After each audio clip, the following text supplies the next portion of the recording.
We technical session 17, vulnerability, resilience, and sustainable development. I'm Nishma Tuladar, very happy to be joining you for this very last parallel session for the day and the last technical session for the day. So joining with me is my rapporteur, Mr. Jitin Kumar, all the way from Indonesia.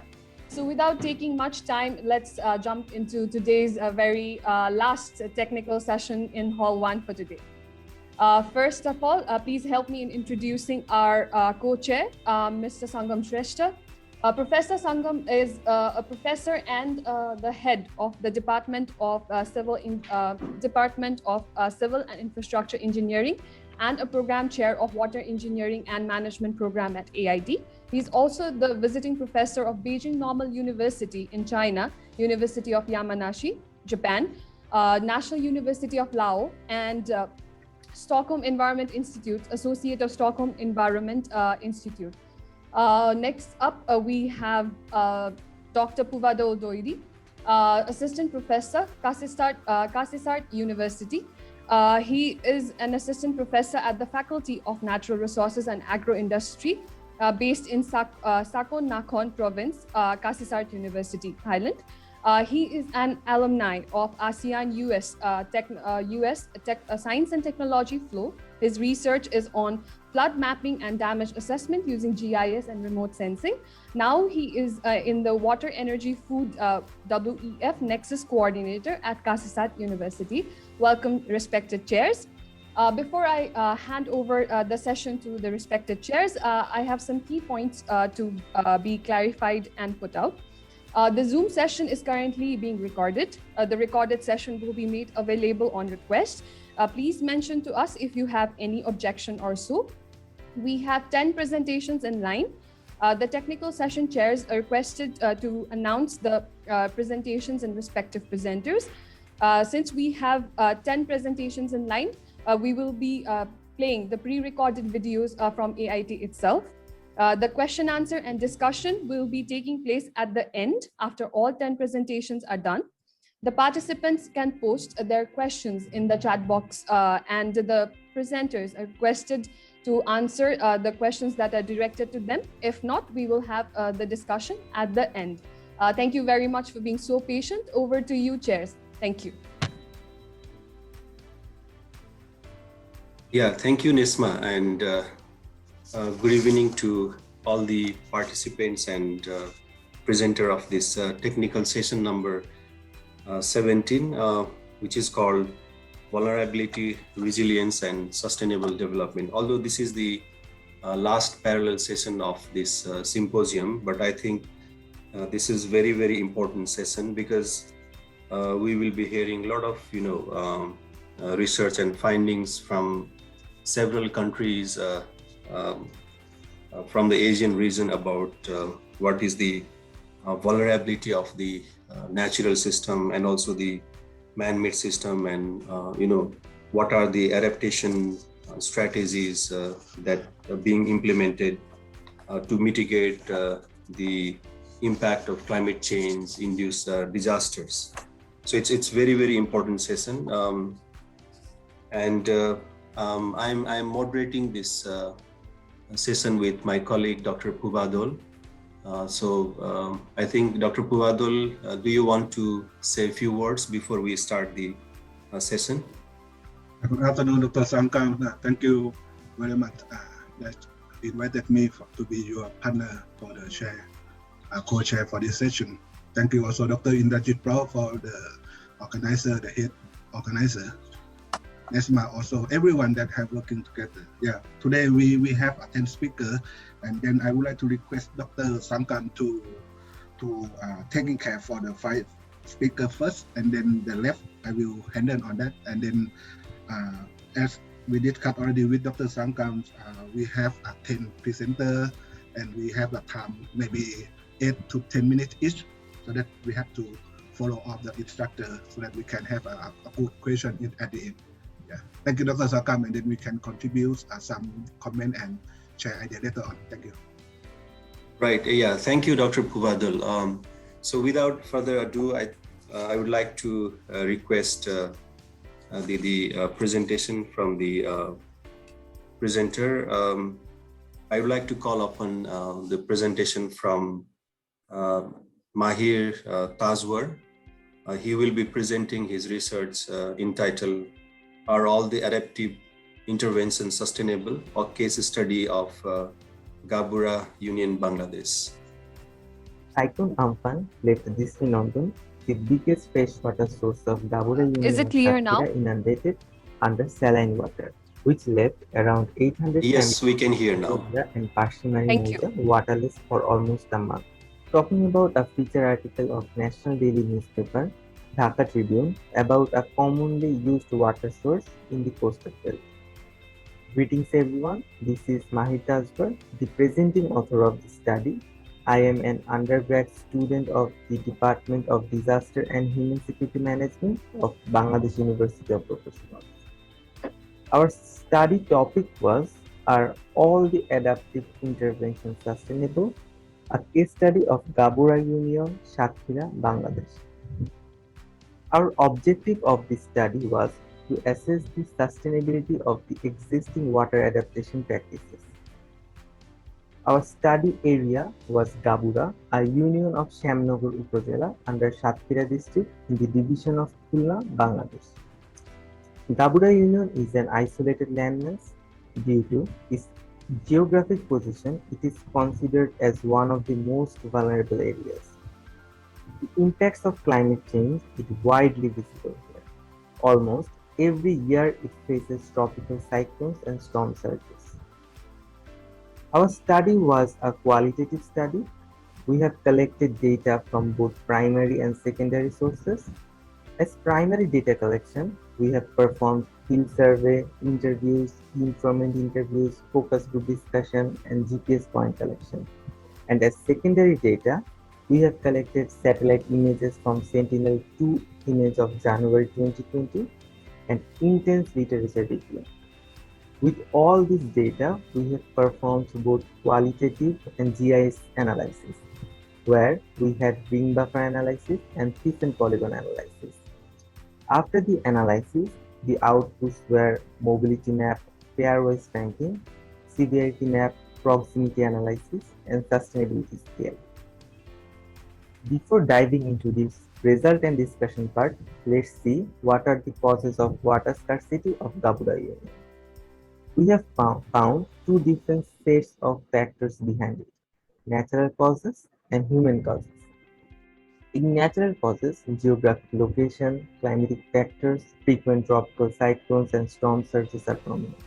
In human causes, lack of education, increasing population, and ignorance of stakeholders are significant. Water sources are not well distributed in Gabura.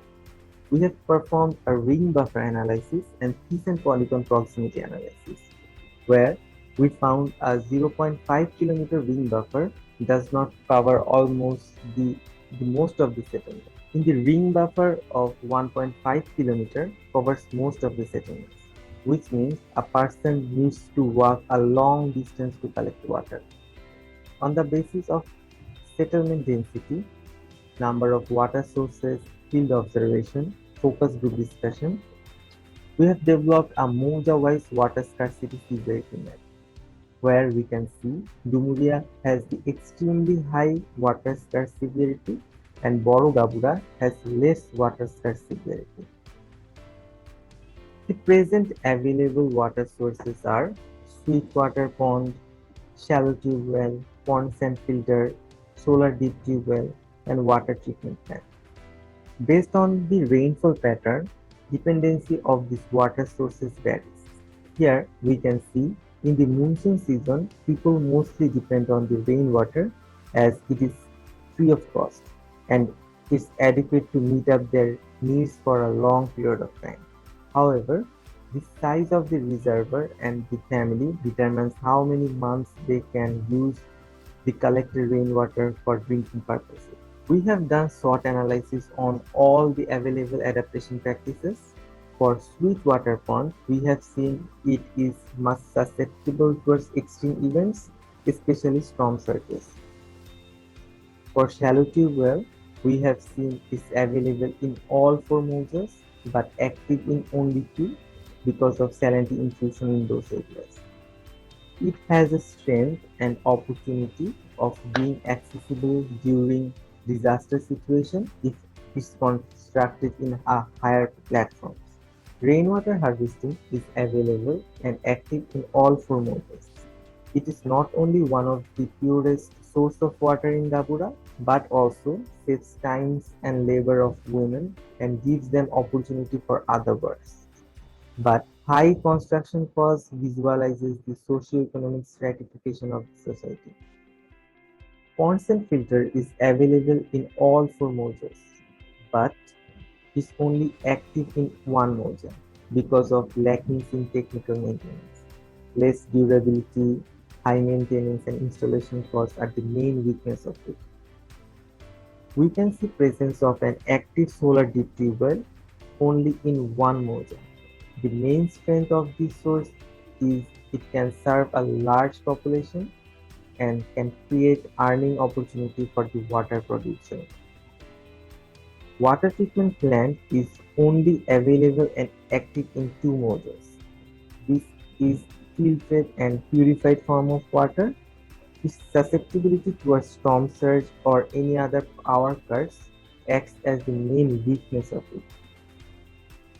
After an intensive SWOT analysis, we have found some parameters. Based on these parameters, we have developed a sustainability scale and ranked all 6 available adaptation sources.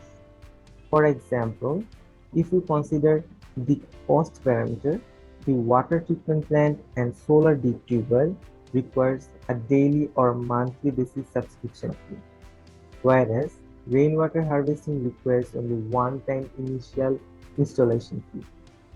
Moreover, this fee can be obtained by taking loans from the local NGOs. After installation, one family can enjoy fresh drinking water for several years without any cost. If we consider the user-friendly parameter, rainwater harvesting can be installed in the household premises, which can reduce women's water collection load, whereas the rest of the sources are not equally distributed in the study area. Based on the analysis of this paper, we try to draw some recommendations, like many interventions, for instance, consent filter is not functional in the study area because of lack of proper maintenance. Ensuring people's involvement in construction these adaptive stores will increase the responsibility in maintenance. Water collection is a time-consuming process in the study area. Construction of sustainable Paka road can reduce their time consumption. Gender water collection role is a common phenomenon in this region. To change this deep-rooted culture, frequent workshops can be arranged. Thank you everyone for your patient hearing throughout the session. Yeah, thank you very much for a nice presentation, Mahir. So you might have several questions to this presenter, so we can wait at the end of this presentation. So now I would like to invite the next presenter, Sanjuta Saha. The presentation title is How Embankment Influences Coastal Livelihood in the Context of Climate Adaptation, a case study of Indian Sundarban Delta. Thank you. Hello everybody, this is Sanjuti Saha and my talk is on a socioeconomic appraisal in the context of embankment failure due to natural hazards in selected parts of Indian Sundarban. It's a joint paper along with Dr. Somnath Hazra and Professor Tuhin Ghosh. We all are well aware about global warming and its consequences like sea level rise. According to the IPCC AR5, the rate of rise in sea level is quite alarming, and they have projected that global sea level will continue to rise throughout this century, and by 2100 it will be 0.6 meter or more. The sea surface temperature will rise up to 3 degrees Celsius. The obvious consequence is loss of land surface due to submersions. But to what extent losses are associated with relative sea level rise is questionable, as subsidence is taking place in many locations. Now coming to the points of relevance with our study, as we know that spillover of saline water and failure of embankments just after the monsoon season in July-August full moon days or Bhora Kotal are the real threats in this region, as the rain-fed rivers carry excess amount of water and the Bhora Kotal increases its volume that results into spillover. Embankment is the lifeline to the inhabitants, and probably strengthening of embankment is the only solution to protect more than 4.4 million populations distributed over 19 administrative blocks. Ayla in 2009 had taken a huge toll in terms of ecological as well as economical balance.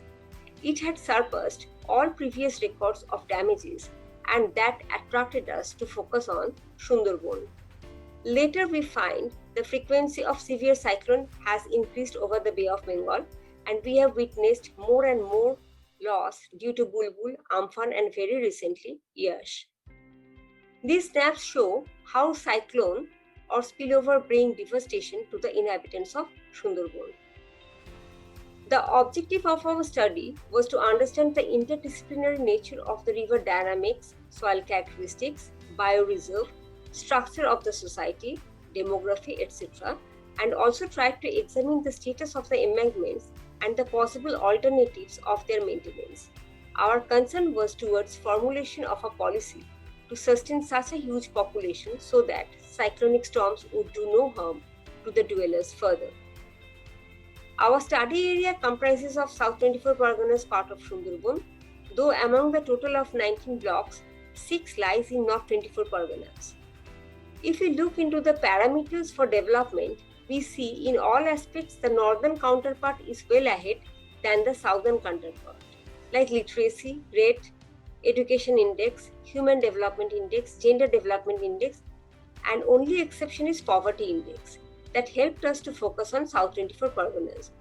Just after independence, a large number of partition-induced refugees started settling in Sundarban, and consequently the population showed a sharp rise. We have chosen 9 moujas from 5 blocks, and the total number of households taken as sample is mentioned. If we look at the working population, we will see that male main worker overshadows marginal workers. Exception is Govardhanpur, but female marginal worker surpasses main worker as they are mainly engaged in unorganized economic sectors. In the table we see percentage distribution of cultivators and agricultural laborers in our studied moujas, and except Govardhanpur and Moipit, all other moujas show near about 70% population are engaged in activities related to agriculture. Govardhanpur and Moipit are regularly inundated, and dwellers do not feel secure in practicing agriculture. Therefore, embankment still remains the lifeline. We can identify 3 types of threats in Sundarban. The most alarming is the climatic one. Severe cyclonic storms over Bay of Bengal registered 26% increase over last 120 years. In last few decades, it had increased many more. Recent cyclonic storms are listed here with dates and speed. Tectonic threat is there as the region lies in the 3rd zone of seismic sensitivity. Cutting across embankment in unscientific way, broken sluice gate, renewal of subsurface fluid are the anthropogenic contribution.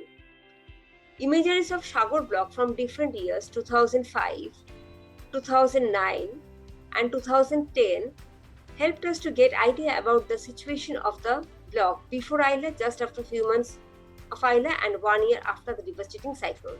We have assessed the loss and changes in land use pattern. Same things we have done for Pathar Protimal block also. To calculate the dependency indices, we have assigned livelihood parameters with numbers according to their weightage and can say how far a mouja depends on embankment. Among our 9 moujas, Kochubari of Sagar shows highest dependency and Pathankhali of Goshaba shows the lowest. We have used the multinomial logit model using Stata 13.0 version to assess the marginal effects on livelihood adaptations. Population, years of schooling, total income, concrete embankment, distance from embankment are the independent variables taken, and livelihood choices like laborers, fishing, service or business, and cultivators are dependent variables. Cultivation is the automatic choice for the inhabitants of Sundarban. The likelihood of choosing cultivation, fishing or meat collection or laborers appears to increase with increasing population. So the dependency on embankment is high and it has been established by the model. If year of schooling is enhanced, the tertiary sector gets benefited, but the indigenous society of Sundarban cannot depend on such sector as the scope for development is very limited. After Cyclone Aila, majority of MG Energy projects in Sundarban were directed towards embankment reconstruction. The displaced people are being relocated in areas, but the age-old farmers couldn't find any land to cultivate, as the land governance of the region has no scope for futuristic rehabilitation due to private ownership of land. So rehabilitation is not a realistic solution, rather strengthening of embankment is a better alternative. Problems are site-specific, so are the recommendations. Increase in height of the embankment, construction of ring bath, deep dredging, scientific cutting across embankment for pisciculture, geojute supplement, pitching of boulders, raising of vetiver grass, planting salt-tolerant crops, water harvesting, polymulching are some recommendations, but site-specific.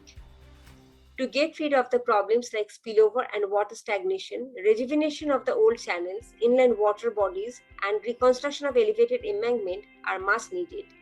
To combat with the failure of embankment, afforestation and cutting of embankment for prawn culture in regulated way are recommended. Alternative livelihood is also recommended.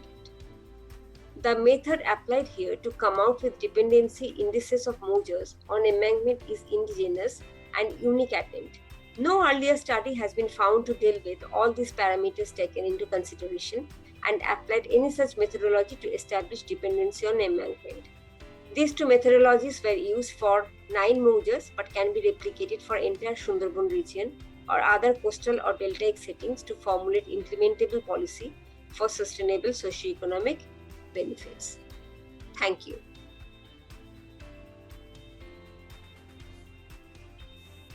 Okay, thank you very much, Sanjuti. I think you might have several questions on this presentation also. So please keep your question at the end of this session, or you can also write your questions in the chat box. We will take up it. So now I would like to request next presentation from Dr. Saswat. The presentation title is Capacity Needs for Mainstreaming Disaster and Climate Risk into Comprehensive Land Use Planning Process, Observations from Itogon Municipality in Philippines. Thank you. Hi, I'm Shasho Sanyal from ADPC. Today I'll be talking about capacity needs for mainstreaming DRR into comprehensive land use plan and sharing our observations from Itogon Municipality of the Philippines. This is the basic outline of our presentation, so I will not go into the details of the outline, but quickly moving into the program under which we did this study. The program is called the BRDR program, Building Resilience Through Inclusive and Climate Adaptive Disaster Risk Reduction in Asia Pacific. The main goal, the overall goal of the program is to strengthen regional cooperation and protect development gains, build resilience for people in Asia Pacific to disaster and climate risk through rights-based and gender equal risk reduction measures. So the rights-based and the gender equal aspect is the key aspect that we are focusing on under this program. This program it's supported by CEDA, and we have 4 consortium partners, which is led by ADPC, and then we also have MSV, SEI, and Raoul Wallenberg Institute. This program has both regional and national scope, and we are covering Philippines as one of the pilot countries. And under one of the work streams, which is mainstreaming DRR, we basically conducted this particular study. Quickly moving on to development disasters, I will not spend too much time in this slide, but we all know how important it is to consider disaster and climate risk in development. And that is the reason why mainstreaming is so important, especially in Philippines and in Nepal. The overall objective of the study is to understand the capacity needs for mainstreaming DRR, climate change, and inclusive approaches into CLUP. For this, the specific objectives is to understand the enabling environment for integrating disaster risk aspects into land use planning, assessing the capacity at the local level on mainstreaming DRR into land use planning, and proposing certain recommendations. And this municipality bus, as I've already told, was chosen based on a lot of regional to local level consultations, and this was a basic need of the particular municipality in Etogon because they are in the process of updating their land use plan. Quickly going into the method that we followed, it was a 5-step method. We started off with the reviewing of frameworks, policies, plans for DRR, CCA, development plans, land use plans. We tried to understand how different key stakeholders are involved, what are their roles and responsibilities. Based upon this, we developed capacity needs indicators, both functional and technical. And then based upon the indicators, we also developed questionnaires, which were used in key informant interviews and focus group discussion with relevant stakeholders from respective sectors and community groups. We also had field observations, and then responses from these were actually analyzed vis-a-vis the indicators and CLUP process to come up with probable capacity needs, which were then validated by the relevant stakeholders who were earlier interviewed or involved through focus group discussion to come up with solid capacity needs. And then together with the relevant stakeholders, we co-developed the approach for capacity development and also the need and design of the modules. So quickly moving into our study area, Itogon municipality is present in Benguet province in the Luzon area of the Philippines. It's mining intensive area. It is mountainous area with elevation between 100 to 2,150 meters above sea level. And it is also an area where a lot of indigenous population lives in the Philippines. As you can see from the photographs, and as you have understood, basically seeing this red map, this is a hazard-prone area, and this is basically the landslide hazard risk map. And you can see most of the area under the municipality is at the risk of landslides.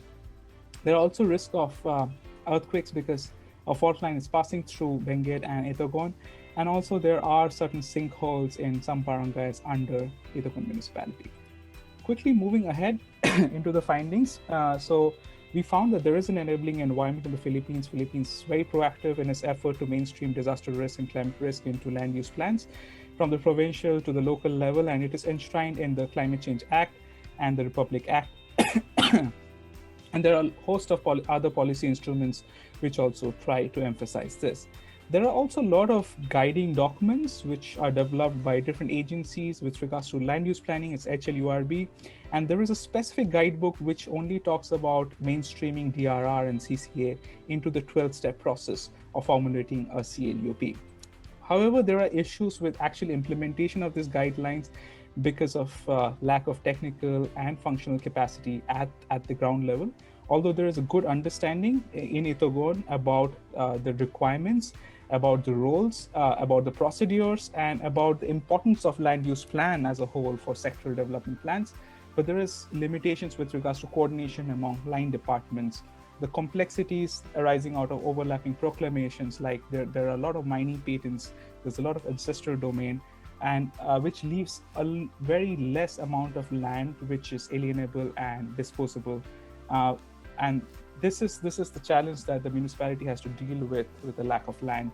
And there is also a limited capacity and understanding, although there have been trainings conducted by different agencies in the Philippines with regards to risk assessment and land use plan and integrating inclusive approaches in land use plan. There is a lack of understanding because the trainings were very short, and not a lot of personnel actually went from Itogon. There were only a few selected ones who were selected. So there needs to be a greater understanding with regards to the information that they need to integrate DRR and climate change into the land use planning, as well as the inclusive approaches. There is also a limitation with regards to attracting participation from community groups who have a huge role to play in the development of the plan. Similarly, the community groups, because of their indigenous background, they have a very good understanding of the geographical area. They have knowledge about their needs with regards to their particular community group. But there's a limited understanding for the need for land use planning and understanding of their roles in the whole process of formulating the land use plan. There's also a low risk perception among some community groups, which leads to further issues at the municipal level. So based upon this understanding, what we proposed is a series of trainings for both the municipal officials as well as community groups. The trainings will be dependent on the context and the needs, differential needs. So it would not be a club training. So we try to also tailor the capacity development modules and by co-developing it with the different stakeholders in Ithacon. Additionally, to address the engagement issue, we try to add the skill development aspect as well, so that we can actually attract a lot of participation from the community groups. With regards to the functional capacity, I would just kindly quickly mention meaningful engagement of community is one of the aspects, coordination, cooperation among line departments, furthering coordination with national level agencies, and then under technical capacities, capacity to conduct risk assessments, capacity on DRR, capacity to integrate gender equality and rights-based approaches, and capacity to use information for education, communication materials for advocacy. And then the project will also support in providing guidance notes for the municipality and community groups to formulate the land use plan, along with technical assistance to integrate DRR. Yeah, Nisma, I think there is some technical issue. Sorry, Professor, that's the presentation. That's it. Oh, okay. Yeah, thank you very much, Saswat. So I would like to invite next presenter, Akshat Thakur. So he will be presenting a topic on resilient waste development for urban poor, a case study of Ahmedabad. Thank you. The topic for presentation is resilient waste development for urban poor, which was conducted for the city of Ahmedabad, and the authors for the same are Akshat Thakur, which is I, Dr. Mona Iyer, Gargi Mishra, and Sid Doshi. Climate change has resulted into increase of global average temperature by 1.5 degrees Celsius. The average temperature of India has increased by 0.7 degrees Celsius, which has resulted into following effect based on the agroecological conditions, due to which urban centers face various shocks and stresses. These are not faced equally by the entire population of the city. Low-income population faces greater exposure to climate change risk, but has lower capacity to reduce vulnerability.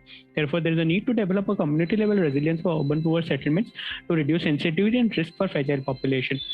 For this, the aim of the study is to analyze climate risk for urban poor in context of Ahmedabad through the lens of WASH development strategy, and my objectives include defining interrelationship between WASH, resilience and governance for urban poor, and develop a framework around it, contextualize the framework for urban poor of Ahmedabad based on WASH service delivery, and evaluate selected settlements, identify weaker domains on evaluation to synthesize pathway for resilient strategic interventions.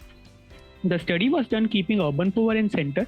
Three notions, which are resilience, WASH infra, and governance, were studied in detail to scope them out and translate them into relevant working definitions from the sea of literature. Their overlaps were studied in the context of the city. Understanding all the factors related to the interplay of WASH infrastructure of urban poor helped to gain insight that vulnerability reduction could be considered as a proxy indicator for resilience.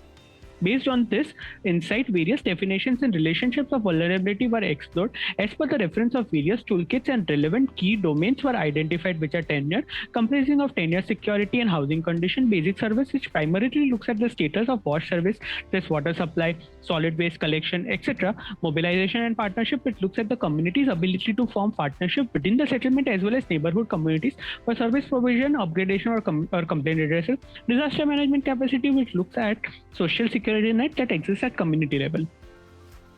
To operationalize the framework for urban poor communities, communities which are most vulnerable were surveyed. The overlay analysis of 834 slum was conducted.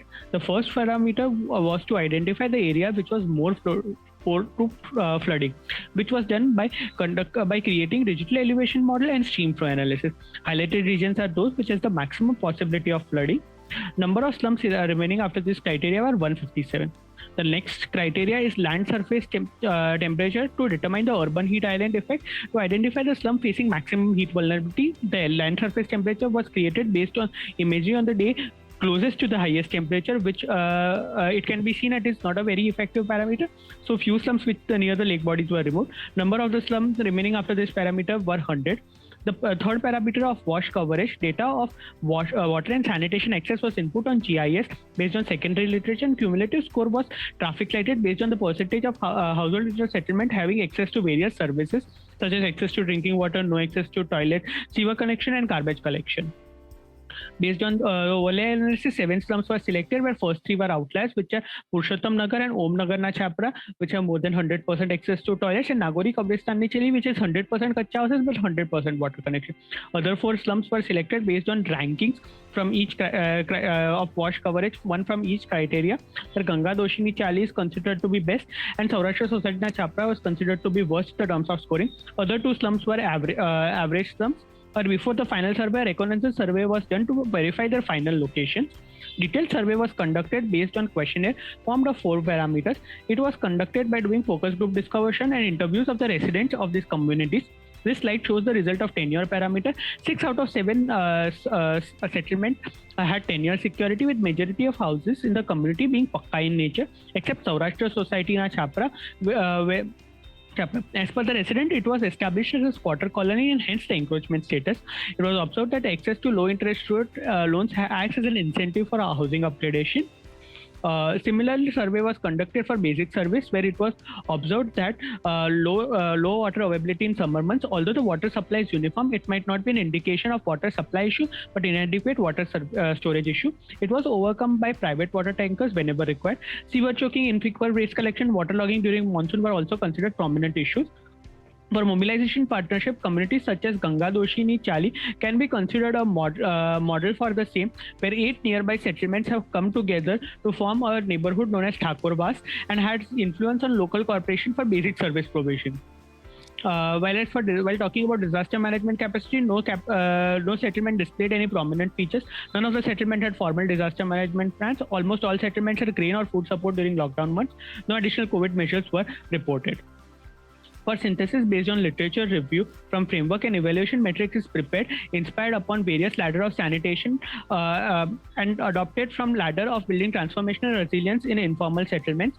To be placed on a particular step, there are criteria which need to be fulfilled of all the 4 parameters. Now, as we go up the ladder, the level of service provisioning also increased. For example, tenure step, the first step shows basic tenure security with rented units, and last step shows self-upgraded self-owned units, self-owned pakka units. It should be noted that as we move up the ladder, the functions at the previous step get fulfilled. This formation is done to provide comparison between different slums and to understand where they lack. It is assumed that after reaching top of the level, the community level resilience would be matured and then further need to be sustained. Now, to place the slum on a ladder, this particular box is utilized, having space for each parameter. For any slum to be placed on the ladder, they need to be in synchronization to this particular step. For example, Ganga Doshini Chali should have all the parameters at the step 3 level. But if a slum has majority of parameters of a particular step, but outperforming 1 or 2 parameters, this arrow type symbol is used. It can be seen that Ganga Doshini Chali has step 4 level of mobilization and partnership. That's why it is shown in transition between steps. It can be observed that no slum is on a particular step and always in transition, and Saurashtra Society Chhapra is at step 0 as it lacks various it lacks in all the parameters. It is also interesting to know that in all settlements, tenure is in above step. The first, now to conclude the presentation, I would like to highlight 3 important points. The first point is interrelationship between various parameters. That is the parameter of the pattern of the level of parameter which was observed, due to which it can be inferred that the first parameter to be upgraded through individual government or NGO support is is housing condition, followed by basic services. Ladder can be used as a need or demand based identification tool, project identification tool, depending on who uses, such as NGOs, municipal corporation, or service upgradation groups, or lastly the community itself. It can be used as a tool to prioritize projects, such as in current condition, priority should be given to the projects which includes the disaster management capacity. Further, lastly, the resilience can be achieved by promoting interventions at various scales, such as individual, community, or city level.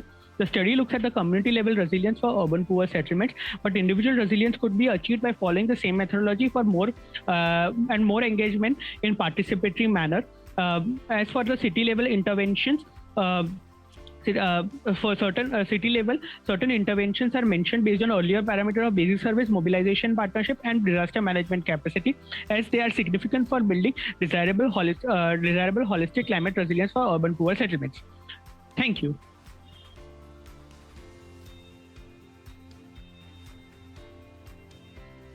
Okay, thank you very much, Akshat. Yeah. Also, you might have several questions. So you might put the question in the chat box. We will take it up later. So now I will request my colleague, Dr. Pubadol, to moderate this session. Dr. Pubadol. Thank you, Dr. Sangkam. As Dr. Sangkam mentioned, we will have a question and answer and some comment after all the speakers have finished presentation. No? So the next presenter, her name is Narisa. She will talk in the topic of social and economic issue in sustainability of energy, renewable green energy development in Indonesia. Welcome, please. Hello. The title of the abstract I submitted to the symposium organizer was Social and Economic Issues in Sustainability of Green Energy Development in Indonesia, submitted by myself, Hyana Riza from Andalas University, and Bernadette Resurrection from Queen University in Kingston, Ontario, Canada. Somehow, we have to limit our presentation on geothermal adoption, the case of West Sumatra, from the aspect of socioeconomic and political. This is our outline. And for the background, by 2050, the energy mix in Indonesia will consist of 31% natural, new renewable energy. The rest still the conventional fossil fuel. Because Indonesia has around 50% of the world geothermal reserve. West Sumatra is one of the province which is contain geothermal potential. Yeah, there is a province for your knowledge. And by 2050, the province mixed energy is estimated to have almost 71% of renewable energy from various type sources of energy. Geothermal is one, yeah, where the provincial government estimated to have 800 megawatt, yeah, and still have reserve for 1,335 megawatt. And for geothermal energy, the province projected to produce 950 megawatt by 2050. For that, doors are open for geothermal energy investment. As of now, two companies has been starting to operate in West Sumatra geothermal energy development. One is Hitai in one of the Turkish company. The second one is Supreme Energy, but the two resulting in two different results. The Hitai has to suspend their operation, while Supreme Energy has been successfully installed the geothermal power plant. So the question is why different result? So here, from the socioeconomic and political aspect, we see differences in one is about company and local community relationships. Second one is about the internal situation of the local government politics. That's why from West Sumatra province, we can ask question, will geothermal energy help Indonesia grow? So our answer is depend. Depend on what? Local community and company relationships and local government internal political situation. Let's look at the two sides where the company has started to operate. In Supreme Energy, we did data collection, several technique, and Hitai we cannot access the site because no permit issued by government due to unconducive situation. Okay, the project was clearly under the SEI Gender and Social Equity Program, where we did data collection from June to November 2019. For the two side of company, Hitai started to operate in 2017, while Supreme Energy much earlier in 2008. Right now, this company has starting to produce electric, with capacity of 80 megawatt, and the permit area is 27,000 hectare. And Hitai Energy, on the other part, has to suspend this operation by 2019 due to the high resistance from local people. Because the land being explored is claimed by local as communal land, ancestral land, while Supreme Energy operating in land considered as state land. So this is two situation, different situation. Hitai did not do proper socialization to the local community. Because of that, there is misunderstanding, and local people block the road to the site, the geothermal site. While Supreme Energy do socialization from the most to the most, where people easily found, and they start to do what's so-called livelihood restoration program for those whose land was taken by the company, and they compensate the people with very high compensation, and also by implementing LRP to those land was taken by company. So here the company get high community support, and Hitai get very high resistance from local people. These are two situations in Hitai Energy. People held a rally in front of the district office against the geothermal exploitation. And Supreme Energy on the other side do CSR since the beginning of its operation. The other one, we can see that how Hitai overuse the power of like military to against local people. Meanwhile, Supreme Energy use semantic communication by showing people that geothermal will not affect their land, will not affect their water. Okay? They do from home to home, and this one is the company this is a company public relation officer who do from home to home, and this farmer, his house is just near to the geothermal site, and they still can do practicing agriculture and no effect from the geothermal. In Hitai side, people do rally and promote do campaign Save Gunung Talang, mean that the site of this geothermal is in Talang Mountain. And with regard to compliances with the law, it shows that Hitai did not do proper EPSC as stipulated in Article 65, Chapter 8 of the law, while Supreme Energy do very well CSR as in this article stipulated, and also just compensate to the land of the local people. And also Hitai Energy did not introduce socialize the site, the local people well. So there is misunderstanding on the geothermal permit area. Actually, the permit area is not surface area, but beneath the surface. People understood that the X% area is surface land, so they are afraid of the land being taken by the company.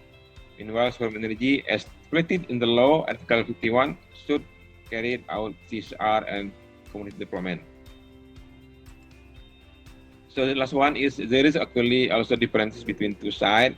In Hitai side, there is a very strong rivalry between local government in body, executive body, while in Supreme Energy they don't have such kind of situation.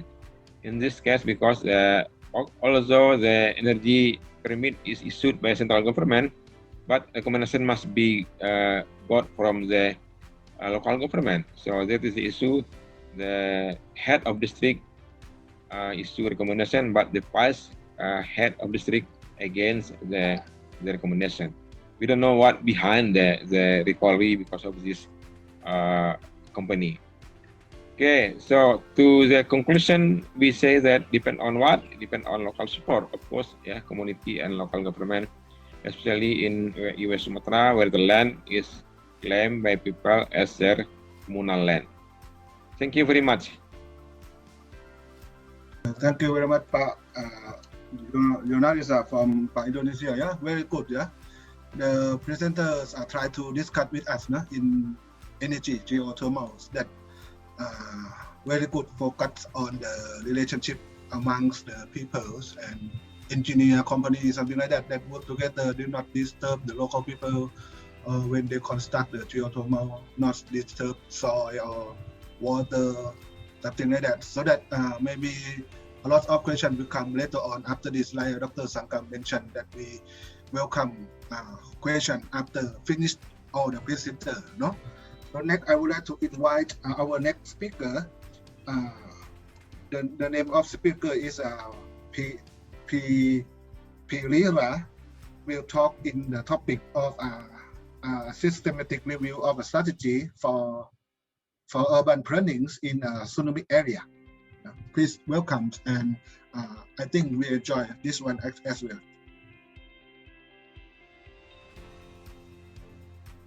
Hello everyone. I am Tisara Geethika Pereira from Global Disaster Resilience Center, School of Applied Sciences, University of Huddersfield. Today I am going to present my findings on a systematic review of strategies for urban planning in tsunami-prone areas. So this is the outline for today's presentation. So let's move to the definition of tsunami.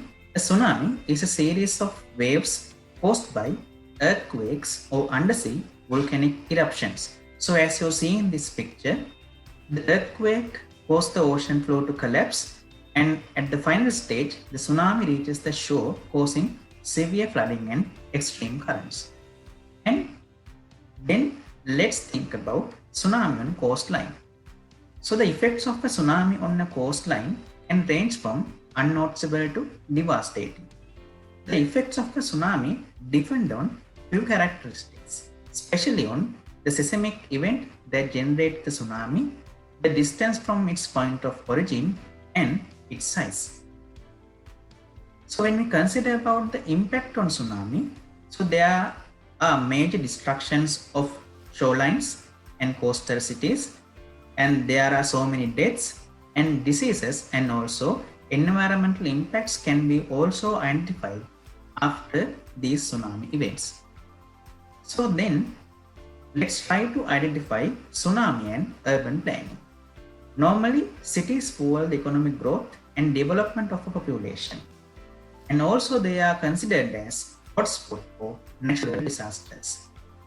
By 2050, there are so many tsunamis and earthquakes in large cities of the world, and the Asia-Pacific region is the most vulnerable and most disaster-prone area under these tsunamis and earthquakes.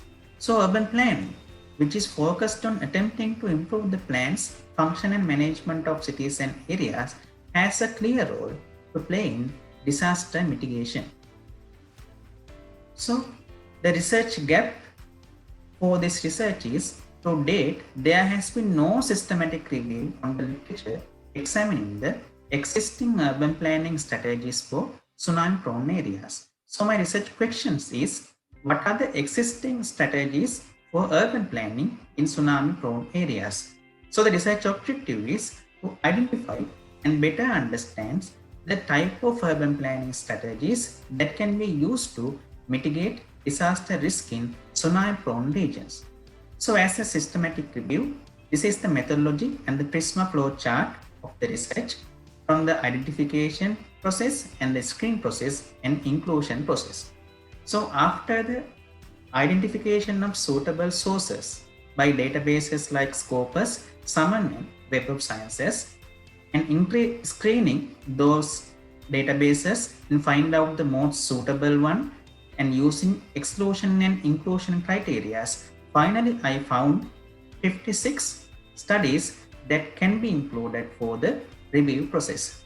So after the identification of suitable studies, I prepared the database. So each source was read in full for the identification of strategies and information regarding urban planning for hazards applied either in urban context or generically was recorded in the spreadsheet.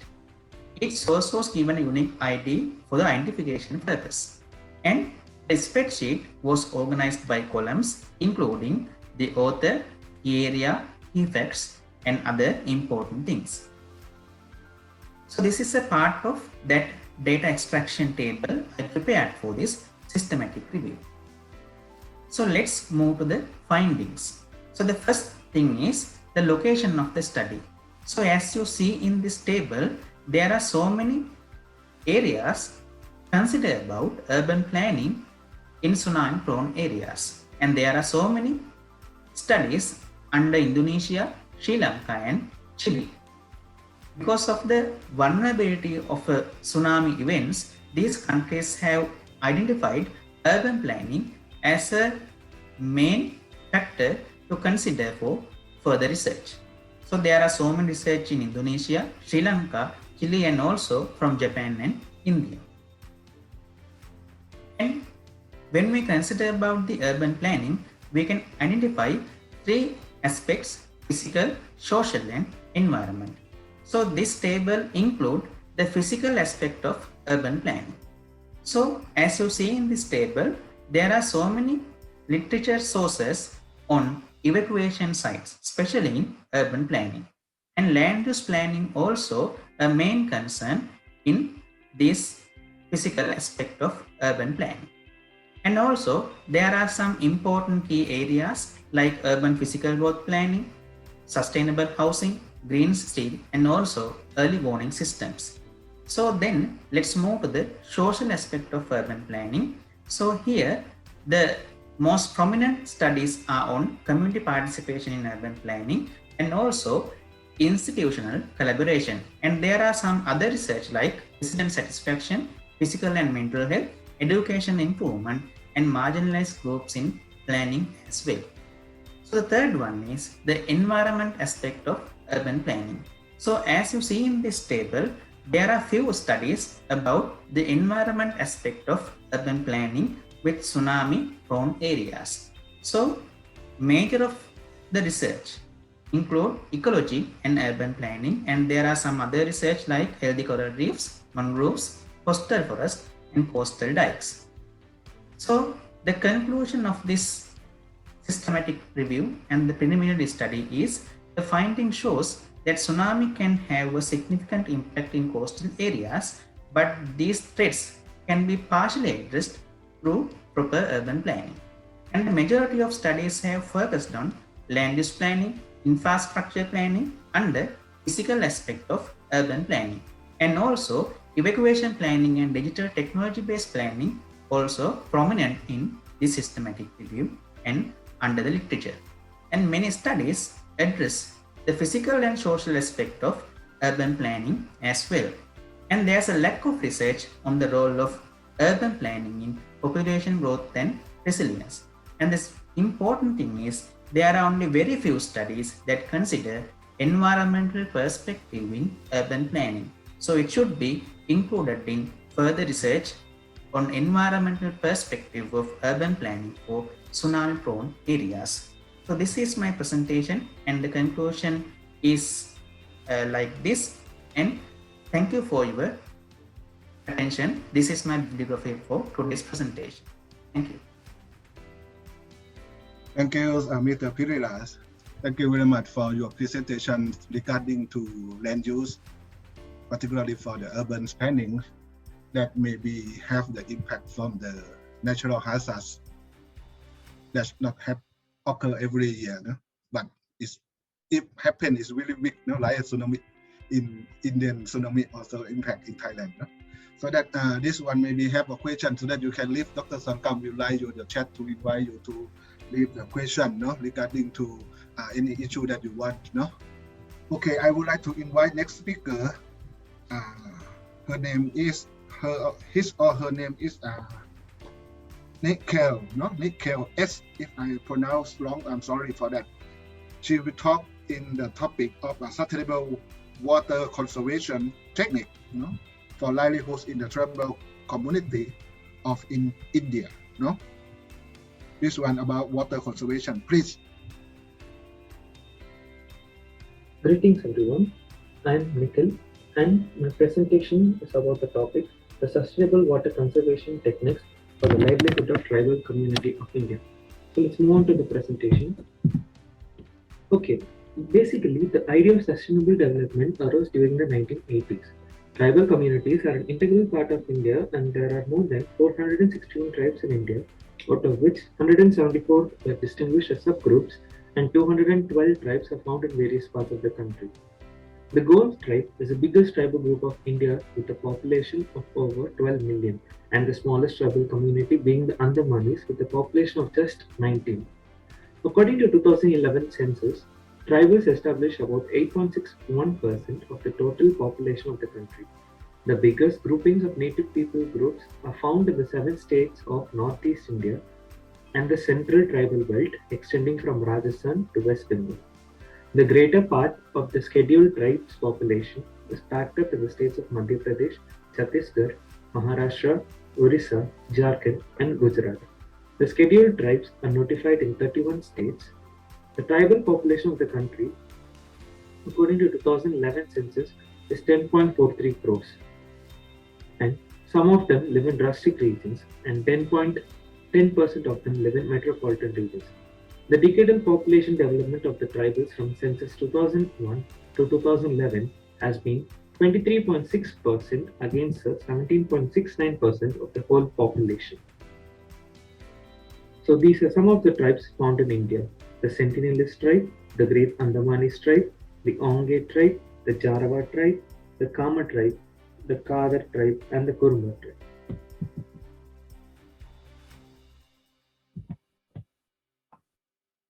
Land is an essential asset for agriculture. In any case, landlessness is a significant issue looked by the tribal networks. The tribal families access lands through different methods, for example, sharecropping, infringement in forest lands. Additionally, they likewise access forest lands called Dalai lands. These terrains are situated in the woodland region. However, tribal individuals have been allowed the rights to develop these grounds from colonial times. Water is the way to development and sustenance of all communities. The acknowledgement of its restricted accessibility in reality has required the planning of new internationally viable water management systems targeting at finding some kind of harmony between the utilization of water as a reason for business and its assurance to help guarantee its supportability to present to people in the future. India is no special case for this developing worldwide pattern, and in the course of the most recent few decades, new water management interventions are being planned and executed all through the country, fully expecting improved water management practices. Tribal people, over the course of the hundreds of years, fostered their own restorative framework dependent on spices and different things gathered from nature and prepared locally. They have their own arrangement of diagnosis and cure. So next, let's look on to the struggles faced by the tribal women of Nopada district in western Orissa, India. Nopada is a district in Odisha state in India. Nopada town is the headquarters of the district. Drought, death, disease, dissolution of families. Without sufficient water, these were the star-struck realities of life that the tribal Indian women of Nopada district in western Orissa refused to accept. To salvage their villages, their families, and their livelihoods, the tribal women launched grassroots efforts to bring water to their villages in the late 1980s. They were aided by Loka Drishti, a poverty alleviation NGO focused on building self-managed and controlled people's organizations. Nopada district suffers from erratic rainfall, long dry spells, and drought-like conditions every alternate year. For the tribal populations dependent on rainfall to support their life-sustaining agriculture and forestry, existence had become extremely difficult. The men in the villages left their families to search for work in the neighboring state of Chhattisgarh, leaving women to look after their families.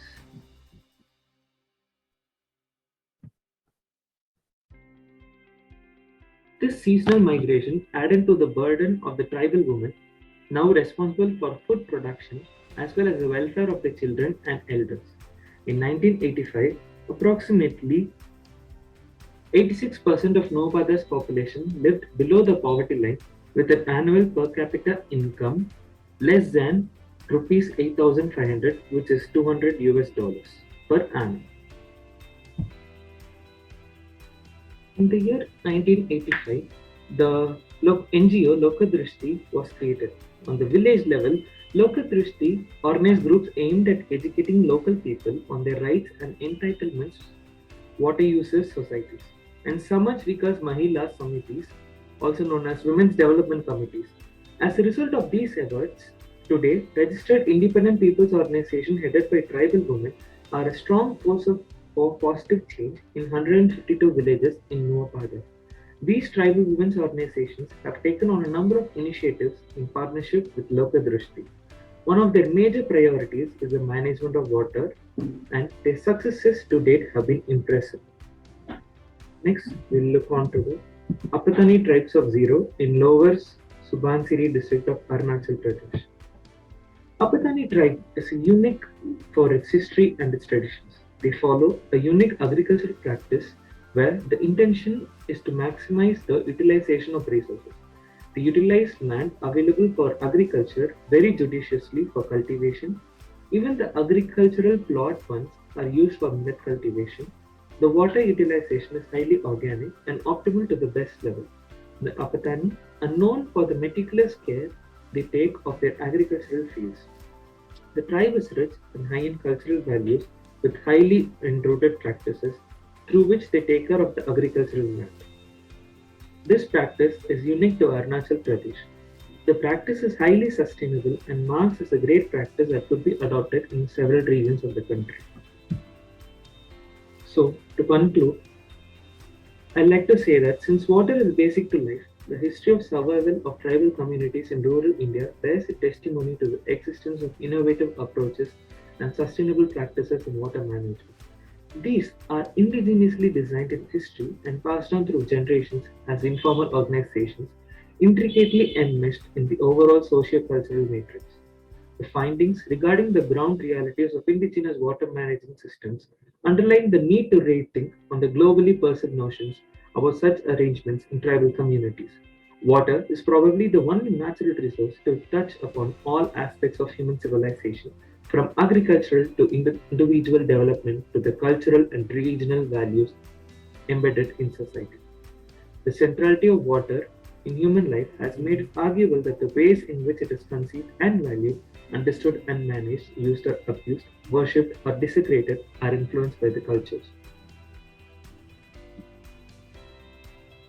Exploring on the reasons for non-adoption of new techniques was partial adoption of new technology behind lower rate of adoption. Hence, implementation of innovative and advanced technological interventions in water conservation alone could solve the problem and help in the livelihood of the tribal community in India. Integration of the traditional methods and modern-day technologies help in aligning the technology to local requirements. Government schemes and training programs bridge the gap of knowledge and funds for the tribal community, thus helping them to achieve success. Thank you, everyone. Thank you very much, Nikhil, for your presentation. However, if some of us cannot see well on the slides presentation, maybe we can request Mr. Nikhil later on. Maybe we can contact him through the chat box or even in the Padlet that Dr. Indajit provided us. This is some technical, but of course we can hear you well. And this is regarding to the sustainable of food, land, and water. That is the transformation. One of transformative thing can be achieved to the sustainables. We cannot survive if we don't have water. So this issue is quite very, very interesting for our section.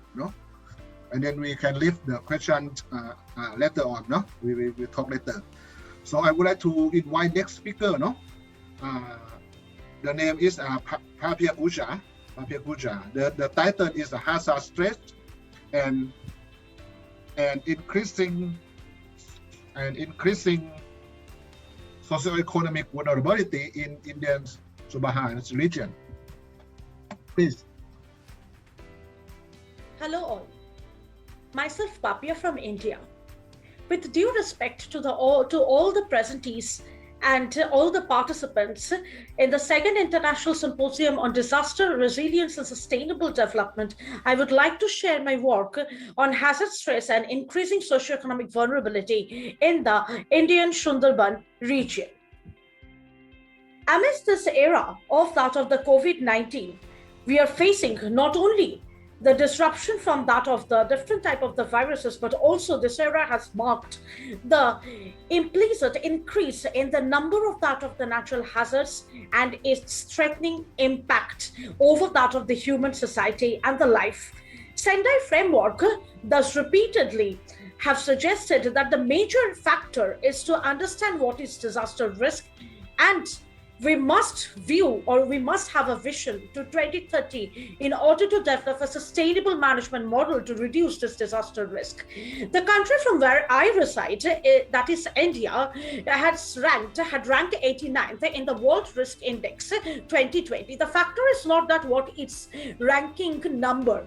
The factor is that the report have mentioned that India is a country where a very poor recovery of the adaptive capacity. This clearly indicates, this particular words clearly indicates that how poor or how disastrous impact each time the hazard that is taking place are having on the people, on the society, on the entire economy of the country. Apart from this, the even more factor is with the increasing climate parameters. The increasing climate change is thus giving its negative impact by increasing the occurrence of the natural hazards, which had already been mentioned by Intergovernmental Panel on the Climate Change of the IPCC. My present work, where I'm working, where the research had taken place, is actually a coastal region of India, but it is not a mere coastal region, but it is a region which is a UNESCO heritage site, and it is of the largest mangrove zone in the entire world. And it is set up of that mangrove, which is actually the green of the natural engineer and act as the natural barrier against any sort of the natural hazards and protect the people. Hence, in the same way, Indian Sundarban protects the entire state of the West Bengal. But with the advent of the time, as the time passed, as we have done the research, we have seen that with the passage of the time, the region itself is getting threatened due to the immense hazard stress, and henceforth making the life of its inhabitants, making the life of the people of the state of the West Bengal even more threatened with it. And from here we have regulated our research objective that we want to see through this research and what is the major hazard, how the hazard stress is impacting, and at the same time how the socio-economic change is taking place, because together it is actually these two factors together which impose the risk whenever the hazard or the disastrous impact takes place. So the particular map here is showing the position of the study area. For doing the study, we have taken some of the methodologies. We have gone for different type of the softwares, that is the ArcGIS and the Venn diagrams, and also that of the Excel programming, so in order to perform the temporal and that of the spatial analysis. First of all, we have focused on the different type of the hazard stress. What is the major hazard, its spatial and how it is changing over time, and its spatial representation impacting, how is it impacting the area, which are the most affected blocks, and then follow to this as the socioeconomic analysis, which we have mainly focused on the count of the household, on the count of the population, they're changing, and the whole of the work have taken place on the basis of the last 30 years data, and we have done both the temporal and that of the spatial representations. And lastly, we have tried to find out the risk-prone zones. First of all, as we have mentioned, with the help of the set theory, we have developed a Venn diagram, as you can see on my screen, and it is very clear from this particular Venn diagram on the basis of the 400 years of the data that the major factor or the major hazard of this region is that of the cyclone, comprising of 63.5% of its occurrence exclusively. The region of Sundarban is under the multi-hazard threat, but these hazards are dependable, as we can see that the storm surge is completely dependable on that of the cyclone. A part of the Sundarban is mainly consisting of that of the rural areas. So how miserably this count is also increasing, thus telling or imposing more threat. That is, remember, this region of that of the Sundarban is mainly consisting of that of the rural areas. So with an increase of that of the hazards, with an increase of the population, increase of that of the households, actually is imposing more and more threat towards the disastrous effect of that of the hazard, because it is reducing the adaptive capacity, so, and it is making the inhabitants much more susceptible to that of the hazard. So from this research we have found that cyclone being the major hazard, it is in the increasing factor for the last 30 years, along with that of the both the socio-economic parameters. And this research have found out the major 13 zones of that of the risk, thus indicating that an immediate sustainable socio-green engineering model is necessary in order to reduce the risk in this region and save the 9.3 crore inhabitants of the state. For this work, already I have mentioned what softwares we have used.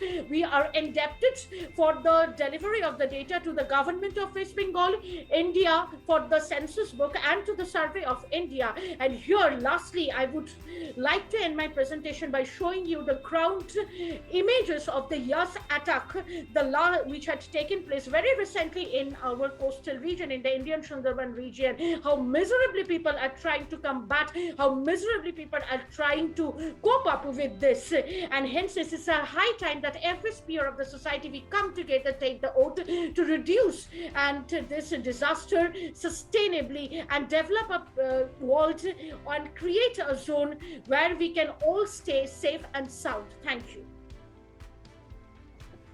Thank you very much, Ma'am Fafia. Yeah, for very energy speaking. No? Your presentation is very nice. No? It's very informative. You put a lot of detail on that. No? You try to coping the capacity. You try to explain us with detail. No? We can see many types of hazards. No?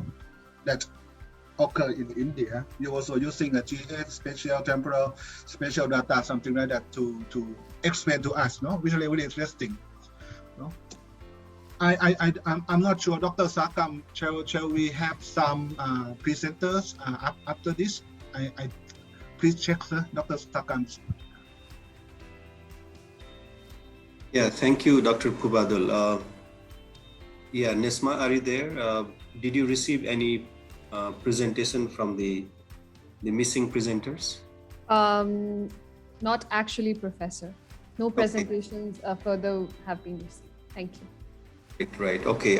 Yeah, I think we have these 8 excellent presentations. So probably we can move to our question and answer session. But before we move to question and answer session, may I invite Dr. Saswat? I think some of these slides were missing from your presentation, right? So maybe you can, explain what are the missing slides or the conclusion you want to make. A few minutes, yeah. Thanks a lot. Yeah, Dr. Saswat, yeah, thank you. Thanks a lot, Professor Sangam, for giving me this opportunity to kind of conclude the presentation. I think it got cut off because the time limit was 8 minutes. So quickly moving on, what the essence of the capacity needs assessment was to understand the needs and priorities of the different stakeholders, key relevant stakeholders that we were working with. So on one side, we had the key departments starting from the planning and development section, and then the other sectors like the health sector, the construction and engineering sector, and the social services sector. And then on the other hand, we also had community groups. There were different community groups. There were women's group, there were there was a PWD group, there were youth representatives, there were also indigenous groups. So what we try to do is basically take a skeleton of the different modules based upon the capacity needs assessment, and then discuss and validate and co-develop these skeletons into actual modules.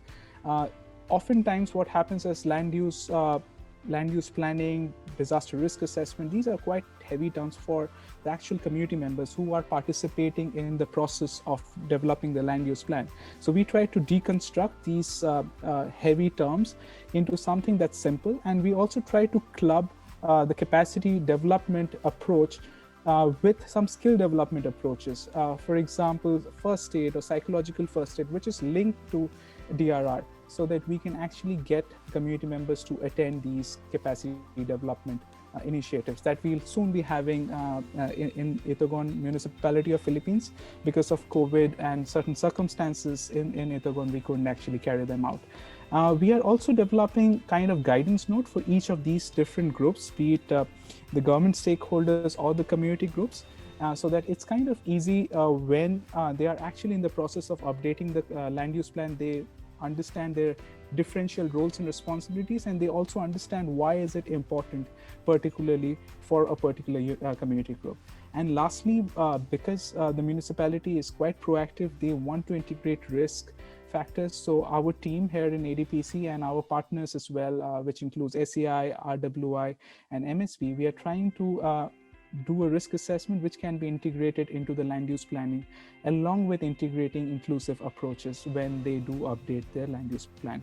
And I would like to acknowledge from the national level in the Philippines to the local level, different stakeholders. At the national level, we had OCD, Office of Civil Defense, who really helped us in the whole process. NEDA, Housing and Land Use Regulatory Board, Department of Interiors and Local Government, Benguet Provincial Government, and at Itagon, the different departments and as well as the community.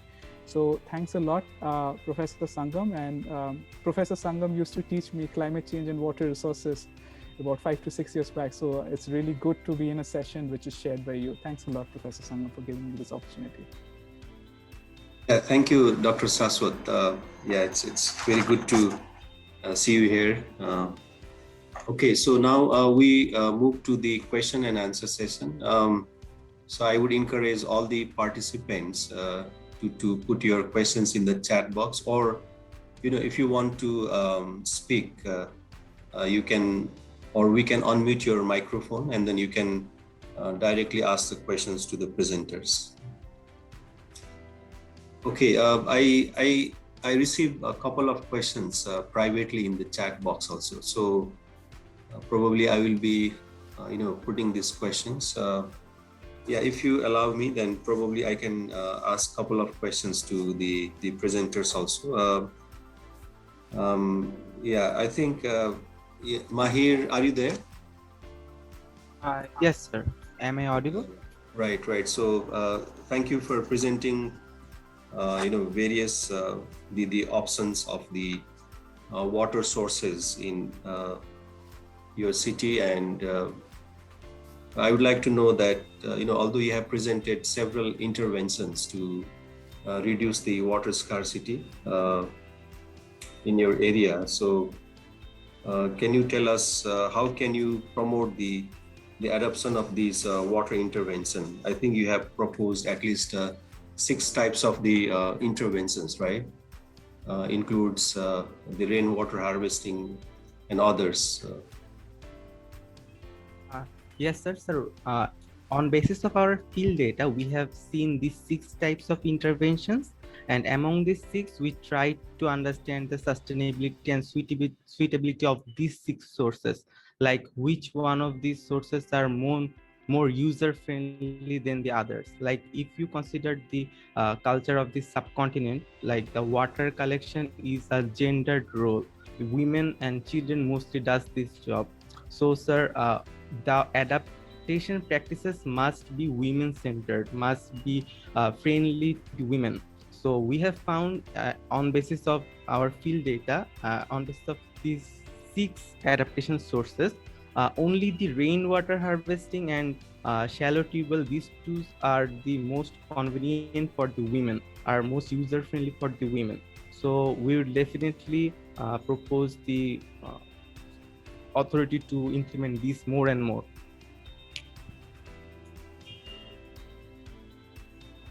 Okay, Mahir, thank you very much. Okay, participants, do you have any questions to Mahir?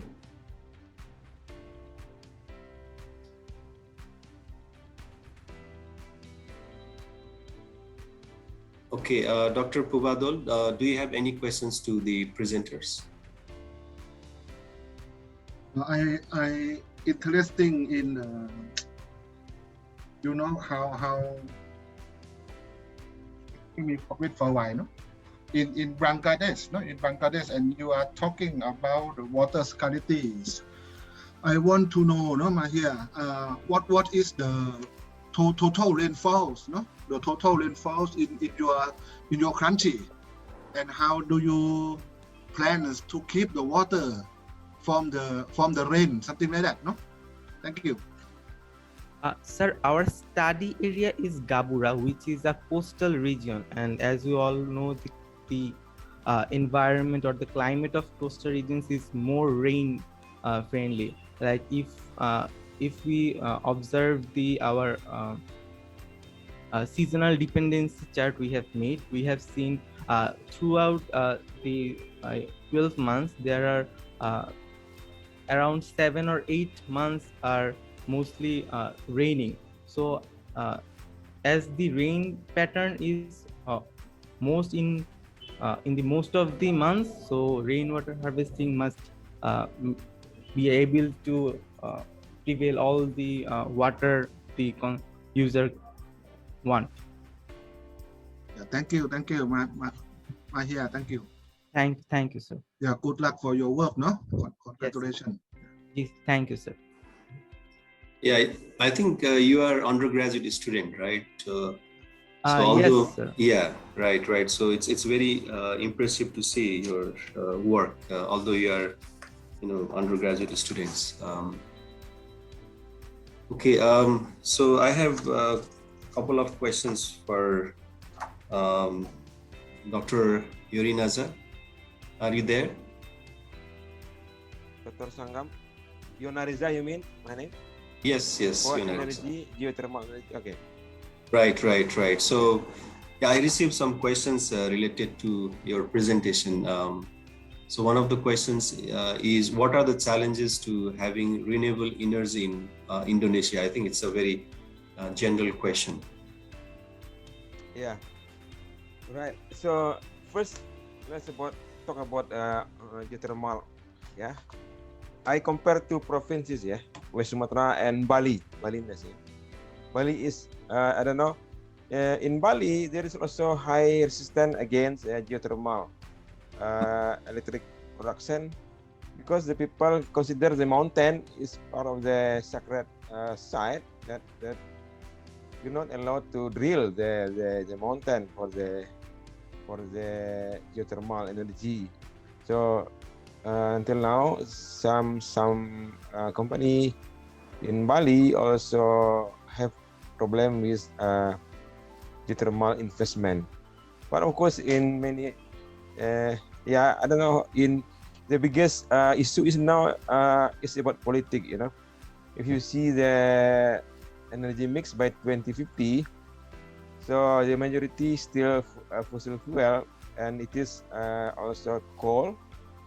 And in Indonesia, now the private company can sell the electric to the national grid. And in Java, the what's it called coal-based electric company is actually belong to the politician. Yeah, politician. So they are politician who hold most of the coal electric generator. So it is difficult for you to start renewable energy in Java because in all part of Java they have installed coal best for electric production. So this one for the challenge, yeah, because the company belong to the politician. That is a big issue. And for the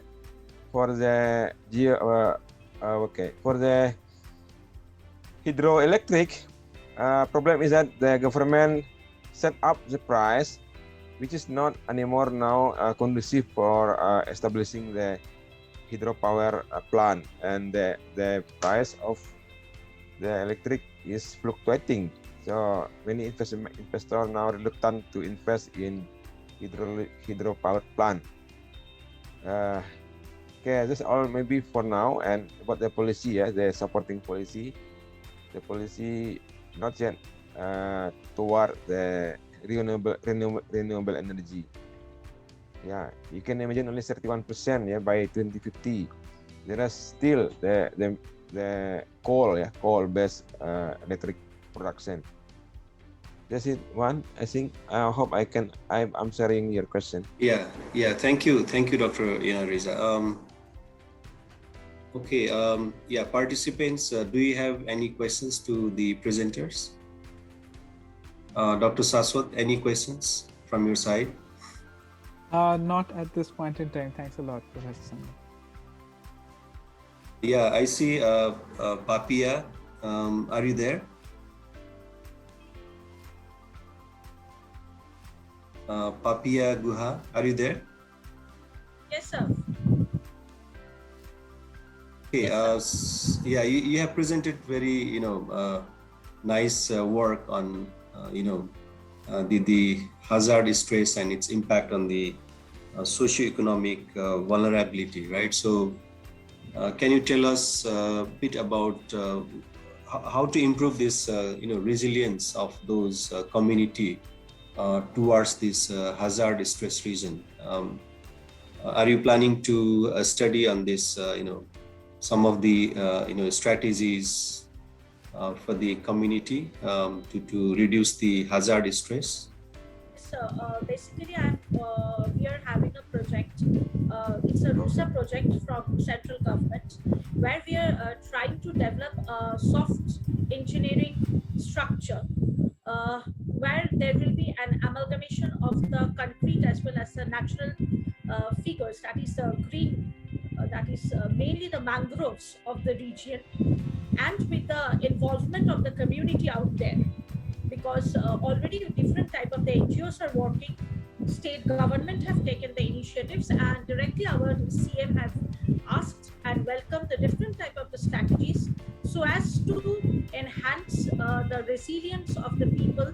Because right now we had YAS, and YAS has shown that how not only the embankments cannot save, but there were places where embankments along with the complete engineering structure of the mangroves were present.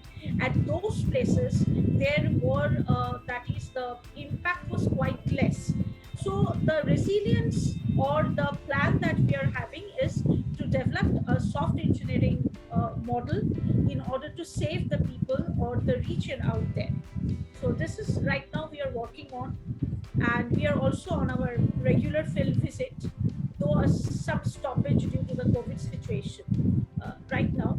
Though after years we visited the places and the communities out there who are mostly affected. And this is the plan, sir, we are going through, and we are to collect more data, the primary data on the household, talking with the people, because we cannot reach to many places because of the disastrous conditions, and there are many restrictions. Okay, thank you, Papia, and I hope probably in the next symposium we can listen to your another presentation out of this project. Yeah, thank you. Yes. Thank you. Yeah, I got another questions, but the private chat. May I add some point, Dr. Sankar? Yeah, Dr. Pubadol, please. Just to follow Papia and your discussion about mangrove and engineering, I Right. just want to add some quick comment on biodiversity, because when the tsunami occur, will be impact in the coastal zone, and the coastal zone we have a lot of of type we call substrate, no? Maybe soil, muddy, sandy, rock. So we have to check the soil substrate and sometimes the species diversity of mangrove, no? Yes, sir. Because of even the mangrove is the green belt for protecting the tsunami, but not all the species. So we have to find the pioneer species or the Yes, sir, absolutely. the good species, you know, the dominant species that thrive Yes, very sir. well on that area. Yes, so that sir. will help your the project to be success, no? Yes, Papia. yes, sir, absolutely. We are Just trying, to sir. add some point only, yeah. Yeah, sir, we are Very trying. good. We are trying. We are going through the interiors. We are seeking permission from WWF or from the state so that we can have the accessibility of the drone cameras and take the features of the species, the different type of the mangrove species that are bearing there. And we have also already collected the water and the soil samples so as to see that what sort of the salinity contouring is happening there, because as we know that the mangroves are very much sensitive to this saline condition. We are having both the samples from the soil as well as from the water, and we also are trying to see what is the intra connection in between these two salinity features. And on the basis of salinity, the previous maps we have started to gather that how the evolution of the mangroves have taken place in this region of Indian Sundarban. So our study is actually on the species specific, as you have mentioned, sir. That is the biodiversity, the species specific study. We are moving, we are forwarding towards that. Yeah, thank you, Papia. Yeah, I received one request from Dr. Saswat. I think you can unmute and you can directly ask questions to the presenter. Yeah, Saswat, please. Thanks a lot, Professor Samamshrestha. So this is again to Papia because this study area is very close to my heart because I completed my doctoral thesis on something related. So I just wanted to focus a bit more on the increasing socioeconomic vulnerability that you have mentioned. What I found throughout the South 24 Parganas at least is that for smaller level events where there is a breakage in embankments, the social network that the community has in place comes in handy. And I had one of the findings was that the adaptive capacity, because of social capital that they have, because of the community bonding that they have, kind of helps them with regards to addressing all these hazard stress that they have. So have you, did you get any reflections like this during your study? Actually, the point is the field study became quite difficult for the last 2 and more than 2 years because they had a complete hit of the 3 cyclones in the region. And you know, now what we do for the field study, you first need to convince the people that yes, you really want to do something. But yes, what you have mentioned is that the community togetherness or that bonding in between the people, that is very strong. But we have found that in pockets. That means when we went to Shagor Island, we found that in pockets, because in the people or the villages that is quite nearer to the region, to the coastal regions in the Shagor, those there the people are having some different commitments, whereas the people who are lying in the interiors, they are having some different commitments. So there is a bit of gap that we noticed. Whereas if we come to the another section, that is the Bokkhali, Namkhan, I hope you will be knowing those regions which were the most dangerous regions. There we found that almost starting from Fresherganj to Bokkhali to Pathar Protima G block, almost all the people, all the households, and they are having under the same economic status, they are having this the same sort of the commitments towards the resilience. But yes, somewhat due to the various sort of the turbulence, it is quite becoming difficult for the field study. Though we are trying, we go with the team and we are trying, and there one and only thing is that we know that how to save ourselves. And you people being coming from the different institutes, please ask not to cut the trees, but please tell us that how with the trees we can and with the help of the state government we can have the good protection from the cyclones and all sort of the surges, because these people actually, you need to talk with them. If we go and ask them, tell them regarding the concrete embankment they're building, their structure, they don't know anything about that. They won't give a stretch to that also. We have talked Yes. with them. Thank you, Papia. I think there is one very good comment from Karen. Do you want to make these comments to the participant? Yeah, you can unmute. Yes. Yeah, we have a few minutes. Nesma, can you give us a few minutes? Yes, I just cannot help but comment, because my study is about flood vulnerable communities of Davao City. And when I studied the risk communication system of Davao City, there is a very strong social capital, which is actually the basis why there is an effective interoperability mechanism of the disaster and risk and reduction management system of Davao City, especially among the flood vulnerable communities, because in Davao City, actually that's the hometown of our current president right now, President Duterte, and he has been able to come up with a very good interoperability mechanism in Davao City, which is actually one of the elements of that mechanism is the establishment of the Central 911. So in the Philippines, Davao City is the first city to have a Central 911, which is patterned in the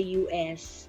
So I think that is a very, very good contribution in the DRRM study, or in the DRRM efforts of the government.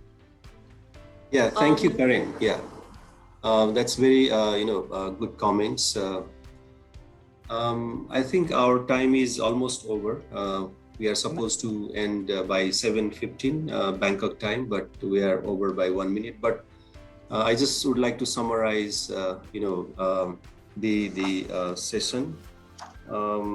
So we have 8 excellent presentations, and those presentations are related to what are the hazards, what are the impacts of hazards in the socioeconomic vulnerability and also livelihood. And also some of the researchers, they have also presented, what are the coping mechanisms, or what are the, adaptation strategies to reduce the impact of those hazards. And they are very much, well presented. I think they can be replicated in other similar areas experiencing those kind of hazards. So I would like to thank all the 8 presenters and also all the participants for your active participation. And also I would like to thank Dr. Puvadol, my colleagues jointly facilitated this session. Yeah. Dr. Puvadol, if you want to say something. Yeah, I'm happy very much that I have chance to talk with you. We learn a lot. We held together even today. We cannot meet, no? Just stay safe from COVID, but we can learn something like this. And Dr. Sangkam and everyone try to conduct something like this. It will be helpful for our network, no? Just stay safe and keep in touch now. Yeah, thank you. Thank you all the participants. Then I would hand over to Nesma for the other announcement. Thank you very much.